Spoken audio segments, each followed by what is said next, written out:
A name whispered in the margins of plantation ledgers, a ghost haunting the brutal arithmetic of human bondage. It appears 17 times across Tidewater, Virginia, between 1839 and 1847. Always scribbled in a different hand, as if no one dared to claim ownership of the deeds they recorded. The entries describe a man who returned 94 escaped slaves to their captors, a success rate so chillingly effective it made professional patrollers look like bumbling amateurs. What makes these records so disturbing isn't just the cold, hard numbers. It's the horrifying truth that this hunter was himself enslaved, a man purchased specifically for this purpose. It's that the methods he used were so brutally efficient that plantation owners began hiding the documents, their hands trembling, afraid of the questions they might raise. County clerks in 5 different jurisdictions filed official complaints, noting irregularities in bounty payments, but every single investigation was quietly, inexplicably closed within weeks. The most chilling detail, however, is a footnote from 1846. 3 separate witnesses reported seeing him weeping, tears streaming down his stoic face as he dragged a family back in chains. Before we continue with the story of the man they called Solomon Crowe, I need you to do something. If you're listening from anywhere in the United States, leave a comment telling me what state or city you're from. I want to know how far these dark, buried chapters of American history reach. And hit that subscribe button, because what you're about to hear has been locked away in courthouse basements and private collections for nearly 2 centuries. What the ledgers don't show, what no official record could ever capture, is how Solomon Crowe became the instrument of his own people's destruction, and why the truth of his story was more terrible than anyone could have ever imagined. The Tidewater region of Virginia in 1839 was a landscape of beautiful contradictions, where the fading grandeur of the old plantation aristocracy struggled to maintain its grip on a way of life that was slowly choking itself to death. The soil, exhausted from 2 centuries of tobacco, offered diminishing returns. Many once grand estates, their white column facades gleaming in the humid sun, were hiding rot and crippling debt. Towns like Petersburg and Suffolk had become crucial waypoints on the Underground Railroad, their proximity to the North Carolina border and the vast, untamed wilderness of the Great Dismal Swamp making them focal points in the eternal chess game between freedom and captivity. The Fairmount estate, 12 miles south of Petersburg, was a perfect example of this Gentile decay. Its master, Richard Fairmount, had inherited 3,000 acres and 187 enslaved souls from his father, along with debts that grew like kudzu in the summer heat. Unlike the methodical, sadistic cruelty of some planters, Fairmont's evil was bureaucratic, a matter of cold, hard ledgers. He saw human beings as assets to be maximized, their lives tallied in columns of profit and loss. When those assets fled toward the North Star, he didn't see a desperate search for freedom, he saw it as theft from his own pocket. By 1838, he had lost 19 people in just 14 months, each disappearance a drain on his dwindling resources. Professional slave catchers demanded fees he could barely afford, and their success was mediocre at best. The Great Dismal Swamp, that vast, primordial wilderness of cypress and black water stretching across the Virginia border, was a protective beast, swallowing fugitives whole. It was during a forced auction of surplus property in Richmond that Fairmount, or rather his agent, encountered something unusual. Among the lots being sold from a bankrupt estate near Norfolk was a man listed simply as Solomon, approximately 30 years old. But it was the notation below his name that made Fairmont's agent lean forward, his heart quickening with a dark excitement, exceptional tracking ability. Previously employed in specialized recovery operations. Literate. Speaks multiple dialects. Cooperative disposition. Solomon Crowe stood on that auction block with his eyes fixed on the middle distance, his face a mask of stone that revealed nothing of the man within. He was tall and lean, with hands that showed the hard calluses of fieldwork but also an unusual delicacy in the fingers, the hands of someone who had done more than just swing a hoe. When the agent approached to examine him like livestock, Solomon answered his questions in a voice that was neither defiant nor servile, but chillingly matter-of-fact. Yes, he could read and write. Yes, he had experience tracking through swampland. Yes, he understood the herbs and roots typically used by runaways for sustenance and medicine. His previous owner, he explained with no visible emotion, had used him to recover property before financial collapse forced the sale. Fairmount paid $1,200, a staggering 3 times the going rate for a prime field hand, and brought Solomon to the Fairmount estate with a set of specific instructions. He would be housed separately from the other enslaved people, given better rations, and promised that his own wife and 2 small children, currently held on a neighboring plantation, would be purchased and brought to Fairmorn within a year if his performance proved satisfactory. The bargain was explicit, a devil's pact laid bare.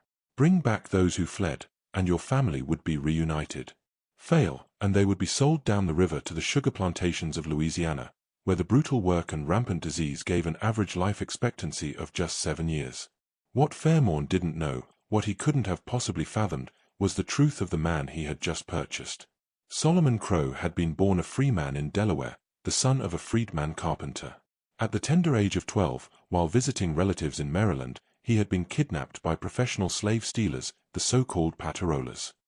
His free papers were destroyed, his identity erased, his life stolen in an instant.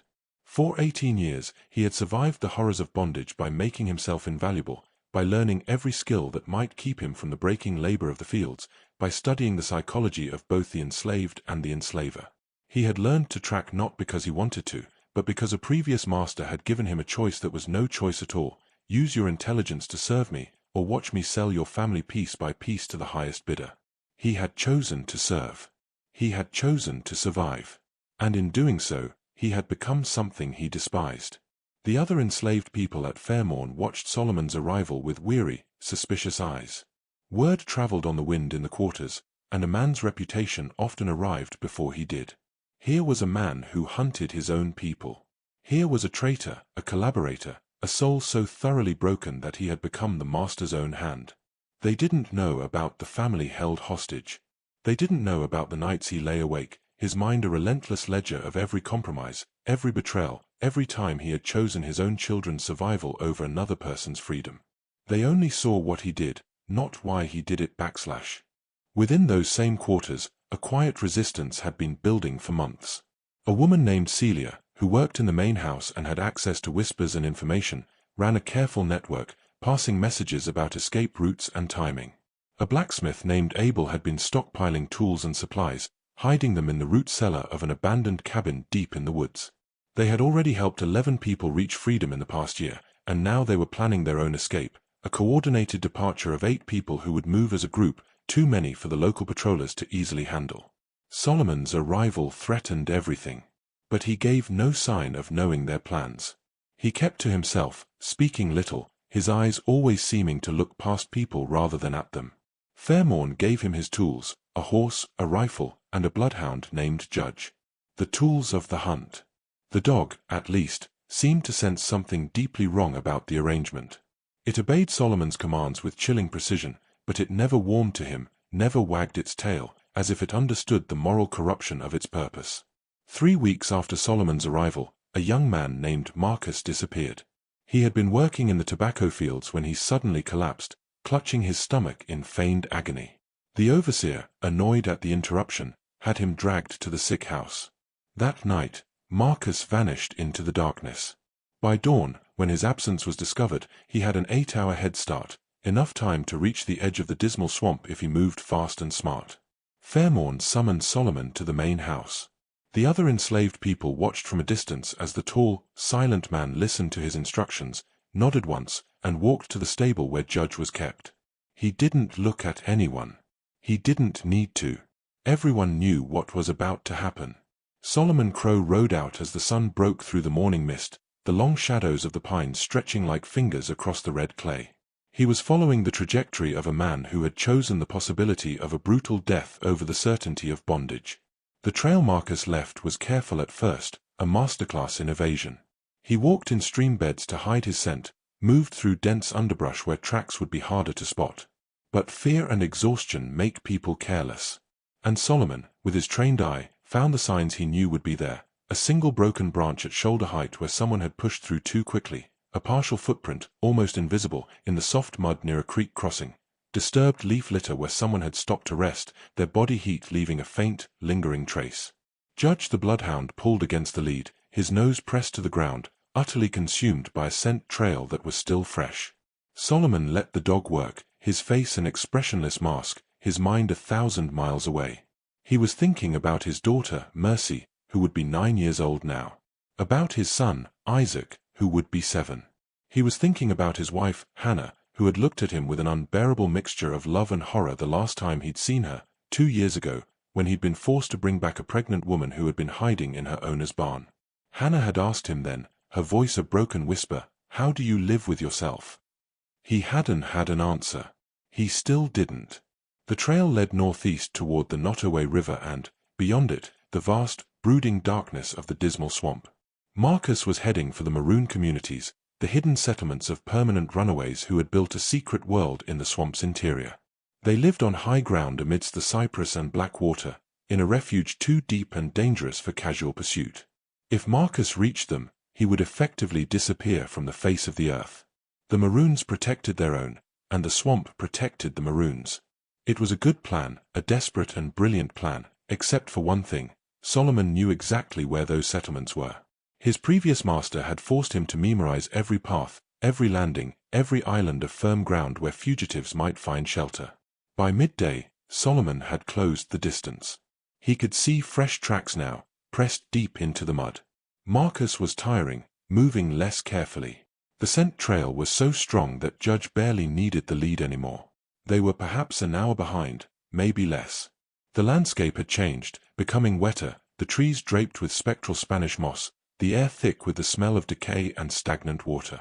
They were entering the periphery of the great swamp. And then Solomon did something that would have confused any observer. He stopped. He tied Judge to a tree, the dog whining in protest at the interruption of the hunt. He sat down on a fallen log and opened the small, worn pack he carried. Inside was hardtack, dried meat, a compass, and a small leather journal, a forbidden item, a death sentence if discovered. He opened the journal and, with a piece of charcoal, wrote a single sentence: Marcus Pembry, tobacco field worker, Fairmorn Estate. Headed for dismal interior. Strong runner, deserved better. He had entries like this for every person he'd tracked. 93 names before this one. 93 small, secret monuments to his own damnation. He closed the journal, put it carefully away, and sat for another 15 minutes, listening to the sounds of the swamp, the distant, lonely call of a heron, the rustle of wind through cypress leaves, the soft, impatient complaint of the bloodhound wanting to continue the hunt. Then he stood, untied Judge, and kept moving. He had made a choice years ago, and he lived with that choice every single day. His children or someone else's freedom. His family's survival or his own soul. He had chosen, and he would keep choosing, until something finally broke inside him, or the world changed enough that such choices were no longer necessary. He found Marcus just as the sun began its long descent, painting the sky in hues of orange and blood. The young man was caught in a moment of rest on a small island of solid ground, surrounded by a moat of black water. He saw Solomon approaching through the trees and didn't run. There was nowhere left to run. His face showed utter exhaustion and resignation, but also a kind of defiant dignity. He had tried. And that meant something, even in failure. "Please," Marcus said, his voice raspy with thirst and fear. "Just let me go into the water. Tell them you never found me. You know what happens when they bring us back." Solomon dismounted, Judge growling softly at his side. For a long, agonizing moment, he said nothing. The sounds of the swamp seemed to hold their breath. Then, in a voice so quiet it was almost lost, he replied, "I can't. They have my children." Marcus's face shifted from anger to something far more complex. Not sympathy, exactly, but a terrible recognition. Here was another man trapped by the same system, forced to be its most brutal instrument. "What are their names?" he asked. "Mercy and Isaac." Solomon's voice was steady, but something in his eyes flickered. 9 and 7. I haven't seen them in 2 years. And you think bringing me back in chains will get them back to you? I think if I don't, they'll be sold to Louisiana and I'll never see them alive again. I think the world is a machine designed to crush us in every way possible. And all we can do is choose which part of ourselves we lose. I chose. The silence between them was heavy with all the things that couldn't be said, all the small, daily murders that survival required. Finally, Marcus extended his hands for the rope. "Then do what you have to do. But know that every one of us in those quarters knows what you are. You might save your children, Solomon Crowe, but you'll die alone, and no one will mourn you." Solomon bound his hands, the rope tight but not intentionally cruel, his movements mechanical, practiced. "I know," he said, his voice a hollow echo. I've known that for years. They rode back toward Fairmorn as darkness fell, a grim procession of two. Judge trotted alongside, Marcus walking with his hands bound, his head held high. Solomon was mounted, but he looked like the one in chains. Behind them, the dismal swamp faded into the night, its secrets intact, its dark water reflecting nothing. When they arrived at the Fairmorn estate just before midnight, the overseer and two field hands were waiting with torches that cast dancing, monstrous shadows.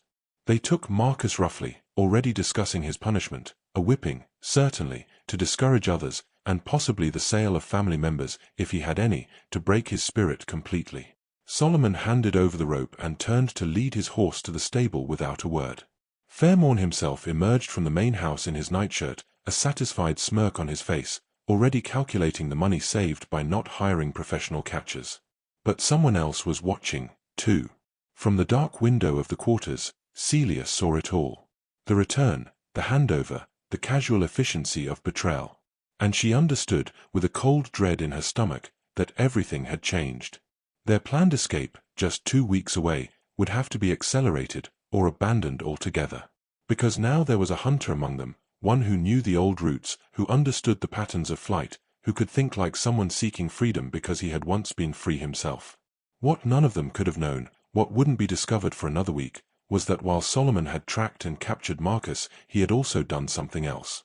In the dismal swamp, at 3 different locations along the route Marcus had taken, he had left small, secret markers, a cairn of 3 stones arranged in a specific pattern, a particular slash mark on a cypress tree, a tiny piece of colored cloth tied to a low branch.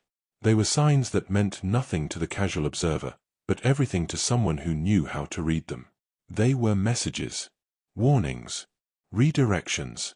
They pointed away from the maroon settlements Solomon knew, toward different paths, ones that might offer a better chance of success for the next person who ran. It was a small, desperate rebellion. It was perhaps meaningless. But it was the only thing Solomon Crowe could do to feel like something more than a tool, more than the master's hand. He was saving his children by destroying his soul, piece by piece. And these small stones and secret marks were the only evidence that somewhere deep inside, he was still fighting. In the quarters that night, the whispered conversations were bitter and afraid. The new hunter had proven his skill. The question now was whether anyone would ever make it to freedom again, or whether they were all caught in a trap with no escape, hunted by one of their own. The months that followed Marcus's capture established a pattern that would define the next 2 years of life at Fairmorn Estate. Solomon Crowe became a fixture of dread, the silent man who appeared when someone vanished, who returned within days, his captive in tow. But the pattern was more complex than it appeared on the surface. And for those watching closely, like Celia, there were inconsistencies that didn't quite add up.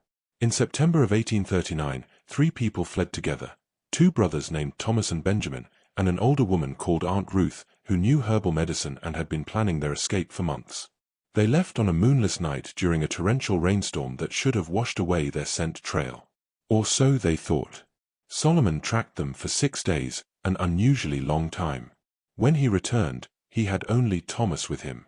The young man was exhausted, his ankle badly sprained, but he was otherwise unharmed.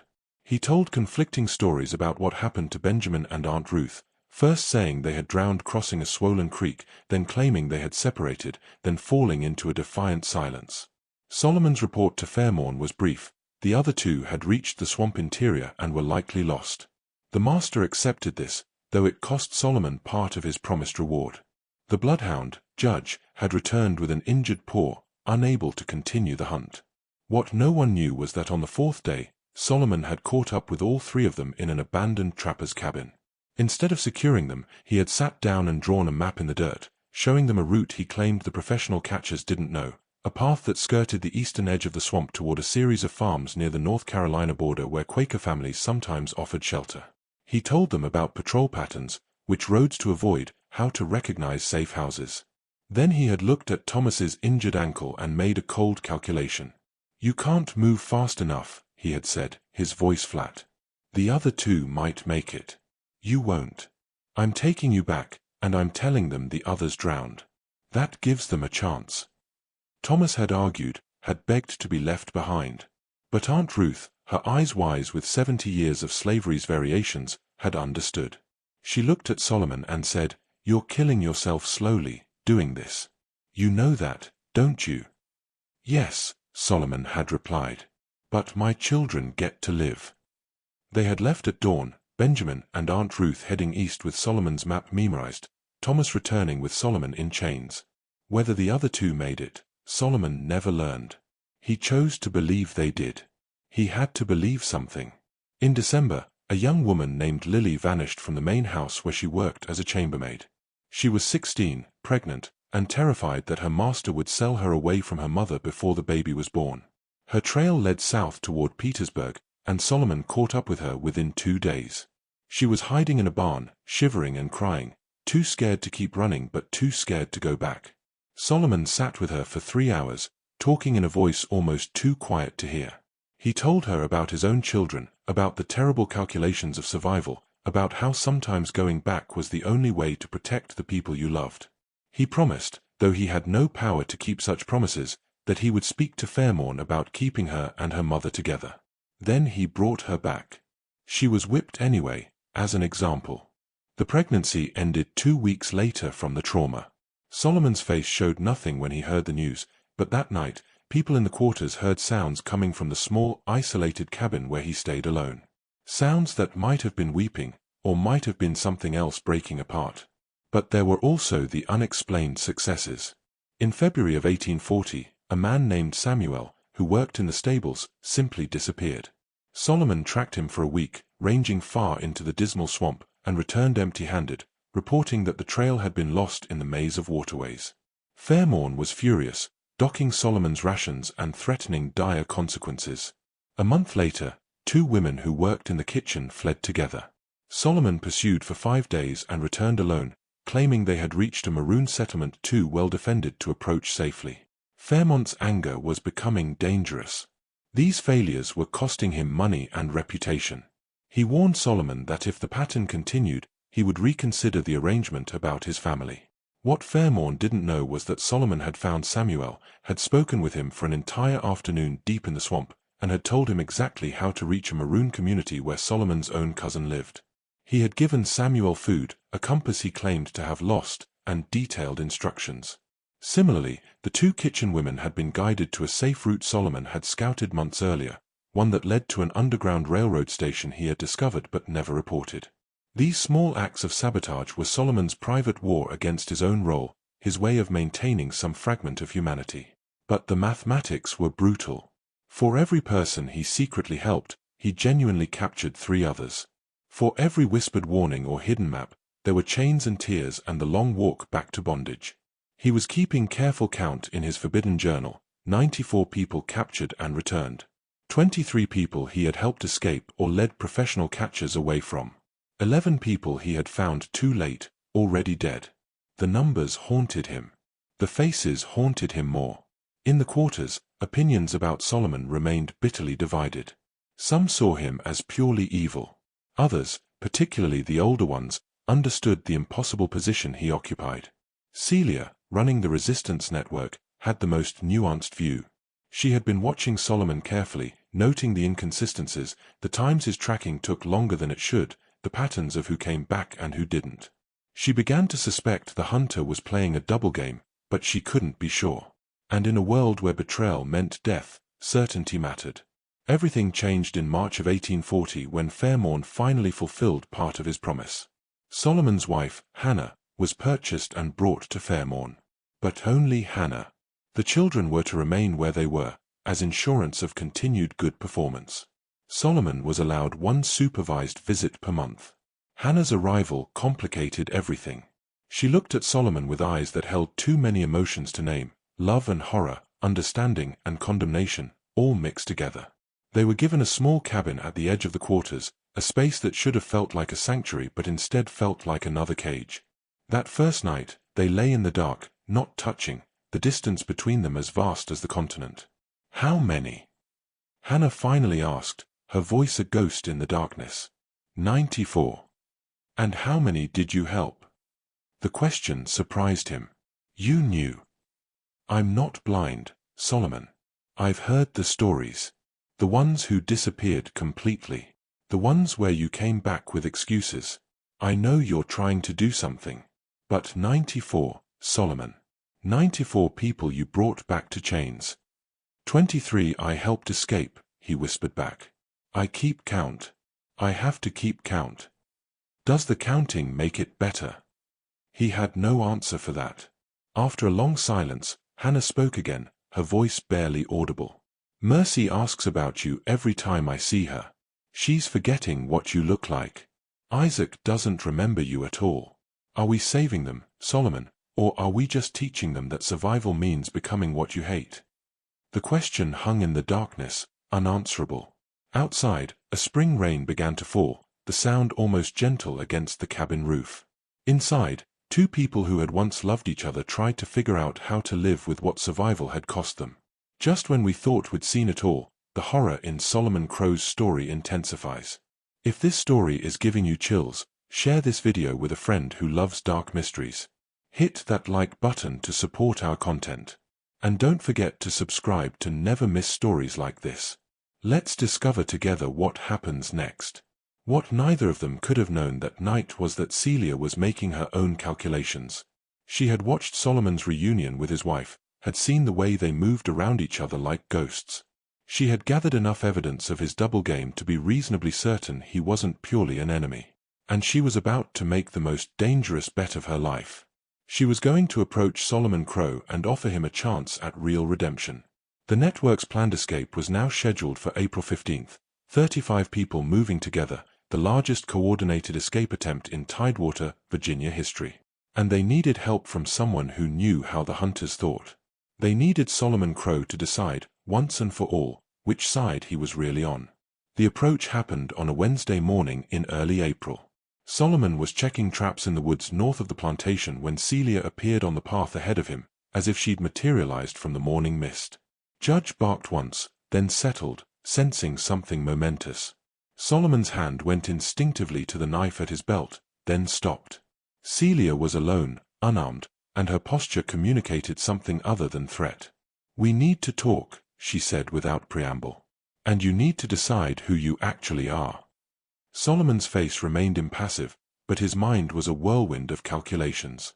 Celia ran the underground network. He'd known that for months, had deliberately avoided learning details that might force his hand. Her approaching him directly meant a threshold had been crossed. I'm exactly who I appear to be, he said carefully. The man who brings people back. Are you? Celia's voice was sharp. Because I've been keeping count too, Solomon Crowe. I know about the routes you've marked in the swamp, the cairns of stones that point away from where you claim people went. I know about your cousin in the maroon settlement. I know, and I'm betting my life that I'm right about what it means. The silence stretched between them. Finally, Solomon spoke, his voice a whisper. If you're wrong, I could have you in chains within an hour. Fairmorn would reward me well. But you won't, Celia stepped closer, her eyes searching his. Because I'm not wrong. We're planning something big. 35 people, all moving together on April 15th. We need your knowledge. And you need a chance to do something that matters, something that might let you look at yourself without wanting to die. Solomon closed his eyes, the mask cracking. They have my children. If I help you and it's discovered, Mercy and Isaac will be sold to Louisiana. They'll die in the cane fields before they turn 12. That's not a metaphor, that's mathematics. I know, Celia said softly. And that's why we're offering you a different calculation. She pulled a small, folded piece of paper from her dress and showed Solomon a hand-drawn map. This is the route we're planning. But we're also arranging something else. On April 13th, 2 days before the main escape, a sympathetic merchant is taking a wagon north to Pennsylvania. There's room for 3 people hidden in a false bottom. He's willing to take your family. Solomon's breath caught. How? The kitchen garden supervisor on their plantation is part of the network. She can get them out. Your wife is already here. If you help us, all 3 of them leave 2 days before anyone knows something's wrong. By the time Fairmorn realizes you've betrayed him, they'll be crossing into Pennsylvania. And me. You stay. You track us, but you track us * wrong star. You lead the search parties in circles. You buy us time. Then you run, too. Or you stay and face the consequences. I won't lie to you about what that means. Either way, your family is safe." Solomon's mind spun. It was madness, but it was also a chance. "Why should I trust you?" "Because I'm putting my life in your hands right now. Because you've been playing both sides for 2 years, and I'm betting you're tired of it. Because 35 people are leaving whether you help or not, and this is your chance to make sure they succeed." Celia's voice softened. "I've seen you with your wife, Solomon. I've seen your face when you bring people back. You're dying inside. This is your chance to choose something different." The decision should have been impossible, but it wasn't. He had been waiting for this. "I need details," he said finally. "Everything." Over the next hour, hidden in the woods, Celia laid out the entire plan. Solomon listened, memorized, and then, for the first time in service of freedom, his strategic mind engaged fully. He saw weaknesses, offered modifications, drew new maps from memory. The plan evolved into something with a real chance. "One more thing," Solomon said as they prepared to separate. "To make it convincing, I might have to capture someone. Someone strong enough to maintain the lie about where the others went." Celia studied him with new respect. "You're planning your own capture." "I'm planning to save my family and give 35 people a chance. Whatever that requires is what I'll do. I've spent 2 years being the monster. I'd like to spend my last few days being something else." That night, he told Hannah everything. She listened in silence, her face passing through shock, fear, and finally, a profound relief that looked like sunlight breaking through clouds. She took his hand, the first time she'd voluntarily touched him in months. "No," she said, her voice thick with emotion. "What matters is that you finally chose right. Whatever happens next, you chose right." On April 13th, Solomon saw them off in the pre-dawn darkness. He held his children for the first time in 2 years, his heart a painful knot in his chest. Mercy, taller now, serious and quiet. Isaac, shy and clinging to his mother. "You'll come?" Mercy asked, her voice small. "I'll come," Solomon promised, knowing it might be a lie. "I'll find you no matter what." The wagon rolled away, carrying his entire world north. He turned back toward Fairmorn Estate, a ghost with one last task to perform. The alarm went off at dawn on April 16th. Fairmont's estate erupted in chaos. 35. Fairmorn spat, his face purple with rage. "You're supposed to prevent this. Find them." 35 moving together will leave a trail, Solomon said, his face a mask of concern. "I can find them." Within the hour, a hunting party was assembled, Solomon, judge, for professional catchers, and a dozen dogs. They picked up a scent trail heading northeast. But at a creek crossing 3 miles out, Solomon stopped. "They've split up," he announced, pointing toward marks he knew were false. "The main group went west, toward the mountains. The others are decoys." The lead catcher, a grizzled man named Hutchkins, nodded. "Makes sense. You've got a good eye, boy." For 2 days, Solomon led them on a wild goose chase, a brilliant performance of incompetence. But on the 3rd day, a rider brought news. 3 fugitives had been captured near Suffolk, 40 miles northeast, the opposite direction. Hutchkins looked at Solomon, suspicion blooming in his eyes. "You said they went west." "It's a large group," Solomon countered, his heart pounding. "Maybe they split more than we thought." They rode to Suffolk, where Solomon was forced to confront the 3 captured men and women. They were beaten, bloody, but they held to the story. The others went west. Hutchkins wasn't satisfied. He pulled Solomon aside, his voice low and dangerous. "Something doesn't add up. You have a perfect record. Now you lead us on a 3-day chase to nowhere. Either you've suddenly gotten terrible at your job, or you've been lying to us." This was the moment. Solomon met his gaze. "Then maybe you should track them yourself instead of relying on a slave to do your job." Hutchkins's hand went to his whip, but Fairmorn intervened. "We don't have time for this. Solomon, you will track the real trail now. And if you make one more mistake, you'll be in chains next to them." The hunt was real now. Solomon's ability to sabotage it was gone. On the 5th day, they found a campsite.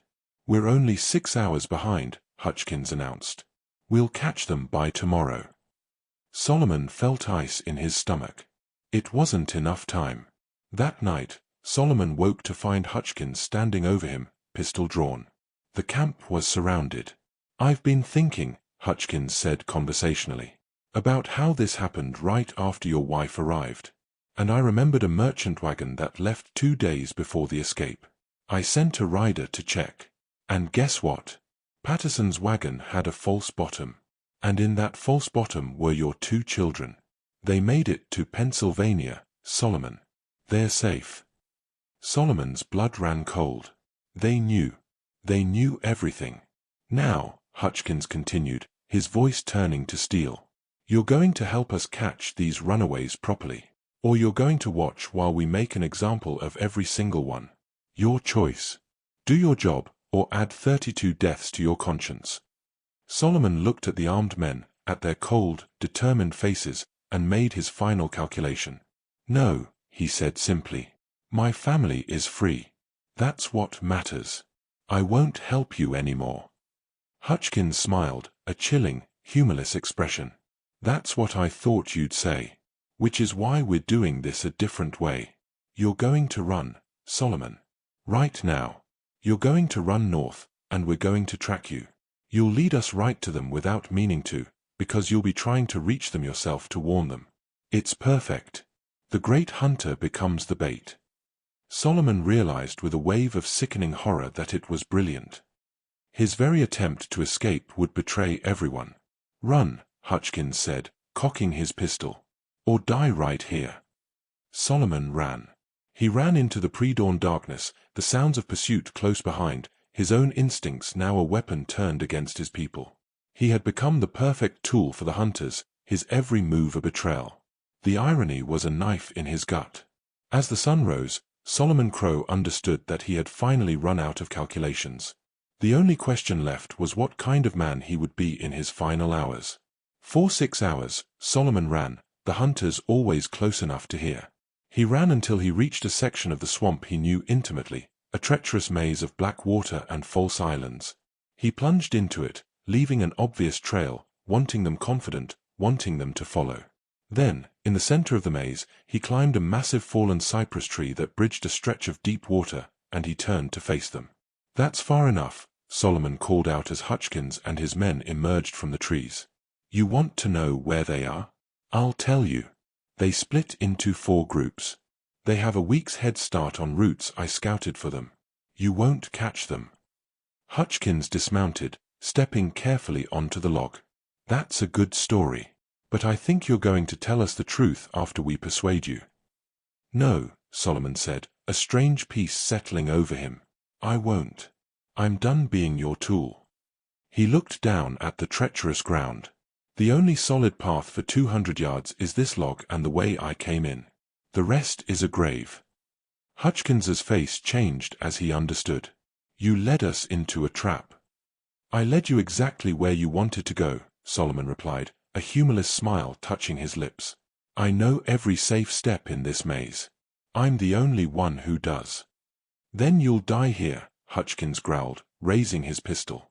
"Shoot me if you want," Solomon said, his voice calm. "But when you do, you lose the only person who knows the way out. And night falls fast in the swamp." The standoff stretched, tension as thick as the humid air. Finally, Hutchkins holstered his pistol. Was it worth it? Becoming what you became? Solomon considered the question. "I saved my children. That was worth anything. My soul is the price for that, so be it. But the debt's paid now. I'm free, too." He then told Hutchkins about the 23 he helped, the 32 who were now running free. "The mathematics don't balance. They never will. But I did what I could with the choices I had." As darkness gathered, Solomon gave them one final, unexpected gift. "You can go back the way you came. I marked the trail for you. Follow your own skills, and you'll survive." Hutchkins stared at him, baffled. "You're giving us an out." "I'm not the monster you need me to be," Solomon said, looking up at the first stars. "Never was. Not completely. You're just another tool, same as I was. Killing you changes nothing. The hunters retreated, carefully following their own trail back into the twilight. As they disappeared, Hutchkins called back, "They'll send others." "Let them come," Solomon replied to the darkness. "By the time they find me, the others will be long gone. That's all that matters." He sat alone on the log as the swamp came alive around him. In the last light, he pulled out his journal and wrote one final entry, April 20th, 1840. In the dismal swamp. My family is free. 32 others have a chance. I am done hunting. Whatever happens next, I chose this. For the first time in years, I chose. The hunting party that returned 3 days later found the log bridge, but Solomon Crowe had vanished. He became a ghost, a legend whispered in the quarters. Fairmorn Estate, crippled by the loss, fell into ruin and was sold off within a few years. Of the 32 people who escaped that night, 28 made it to freedom. They built new lives, telling their children the story of the hunter who had sacrificed himself to save them. Hannah and the children settled in Philadelphia. She never received word of Solomon. Mercy grew up to become a teacher, Isaac, a conductor on the Underground Railroad, continuing his father's final work. Years later, during the Civil War, a Union corporal found a waterproof journal on a small, hidden island in the dismal swamp. It was Solomon's meticulous record of his impossible choices. The journal ended up in a private collection, a silent testament to a man who walked a razor's edge between damnation and redemption. Solomon's ultimate fate remains a mystery, but his final act of defiance bought freedom for dozens. He became what he had always been, a shadow in the margins, a name that raised more questions than answers, a tool that had finally, impossibly, broken free. This mystery shows us that the cruelest systems are those that force good people to commit evil acts in the name of survival. Solomon Crowe's story raises uncomfortable questions about complicity and resistance, about how we judge those who make impossible choices under impossible circumstances. Was he a hero who saved his family and eventually helped dozens escape? Was he a villain who condemned 94 people to continued slavery? Or was he simply a human being trying to survive in a system designed to destroy humanity itself? What do you think of this story?